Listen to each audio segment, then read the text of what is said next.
Hi friends, అందరూ బాగున్నారా? నేనైతే చాలా బాగున్నాను. ఈరోజైతే జొన్న రొట్టెలు ఎలా చేయాలో ఏంటో ఈ వీడియోలో చూసి నేర్చుకోండి.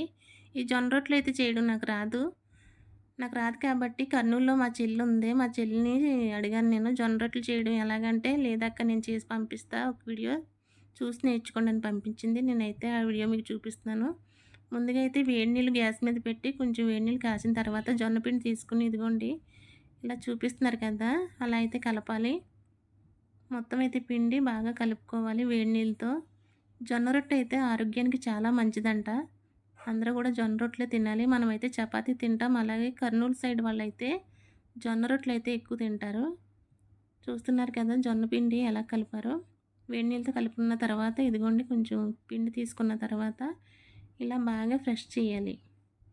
చేసిన తర్వాత ఇదిగో చూపిస్తున్నారు కదా, ఆ విధంగా అయితే బాగా కలుపుకున్న తర్వాత ఇది మనం చపాతీ ఎలా చేస్తామో అలాగే చేయాలి. ఒక పక్క స్టవ్ మీద పెనం పెట్టుకున్న తర్వాత ఇది జొన్న పిండితో రొట్టె అయితే చేయాలి. ఇక చూస్తున్నారు కదా, ఈ విధంగా అయితే జొన్న రొట్టె చేయాలి.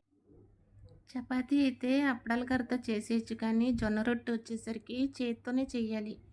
ఫస్ట్ రాకపోయినా పర్వాలేదు, మెల్లమెల్లగా ఇలాగా చేయడం నేర్చుకుంటే అదే అలవాటు అయిపోతుంది. ఫస్ట్ ఒకటి రెండు సరిగ్గా రాకపోయినా మిగతావన్నీ కూడా బాగానే వస్తాయి. చూస్తున్నారు కదా, ఈ విధంగా ఇదిగో చూసారు కదా, చేత్తో ఇలా అద్దుకుంటూ పల్చగా ఇలాగ చూపిస్తున్న విధంగా అద్దుకోవడమే.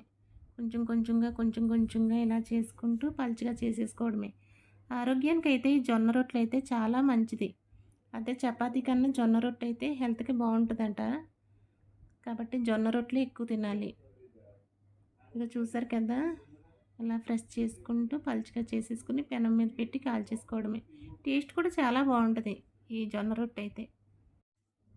ఈ కర్రీకి వచ్చేసి కాంబినేషన్ అయితే చికెన్ కర్రీ అయితే చాలా బాగుంటుంది. అలాగే ఆకుకూరల పప్పు, ఆకుకూర ఏదైనా సరే కలిపేసుకున్నా సరే చాలా బాగుంటుంది. అలాగే క్యాబేజ్ కర్రీ, కాలీఫ్లవర్ కర్రీ, బఠానీ, బంగాళదుంప కర్రీ ఇవన్నీ కూడా చాలా టేస్ట్గా ఉంటుంది జొన్న రొట్టెకి వచ్చేసి. ఇదిగో చూసారు కదా ఎంత పలుచగా వచ్చిందో రొట్టె అయితే. ఇవంతా ఇవంతా కూడా అప్పడాల కర్రతో చేయకుండా ఓన్లీ చేత్తో చేశారు. ఎంత రౌండ్గా వచ్చిందో చూసారా. ఇప్పుడైతే పెనం వేడెక్కింది కాబట్టి పెనం మీద వేసి అటు ఇటు తిప్పుకొని కాల్చేసుకోవడం. కొంచెం వాటర్ చల్లుకుంటా ఇలాగా చూసారు కదా, ఈ విధంగా అయితే కొంచెం కొంచెం వాటర్ చల్లుకుంటా దీన్ని కాల్చుకోవడమే. ఇది కాల్చే విధానం కూడా మనకు రావాలి. చూస్తున్నారు కదా, ఈ విధంగా అయితే కాలిన తర్వాత ఇంకొక సైడ్ కూడా కాల్చేసుకోవడమే. చూసారా ఎంత బాగా వచ్చిందో రొట్టె అయితే. జొన్న రొట్టె అయితే ఒక్కసారి తిన్నారంటే మీరు టేస్ట్ అయితే మర్చిపోరు. ఇది వేడివేడిగా తింటే చాలా బాగుంటుంది. చల్లారిన తర్వాత కూడా ఇది ఇలానే మెత్తగానే ఉంటుంది, చాలా టేస్ట్గా ఉంటుంది. చూసారు కదా, ఈ విధంగా అయితే మీరు కూడా చేసుకోండి. అలానే ఈ వీడియో కానీ నచ్చితే ఒక లైక్ అయితే చేయండి. అలాగే కొత్తగా చూస్తున్నట్లయితే మన ఛానల్ని సబ్స్క్రైబ్ కూడా చేసుకోండి. ఇలా పొంగుతాయి అన్నమాట. పొంగితే చాలా మంచిగా వచ్చినట్టు జొన్న రొట్టె అయితే. చూసారు కదా, ఈ విధంగా ఎలా పొంగుతుందో. కాబట్టి జొన్న రొట్టె అయితే చాలా బాగా వచ్చింది.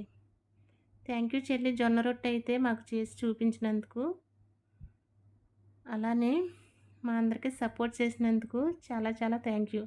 ఓకే అండి, వీడియో కానీ నచ్చితే లైక్ చేసి, షేర్ చేసి, సబ్స్క్రైబ్ చేసుకోండి. బాయ్ అండి.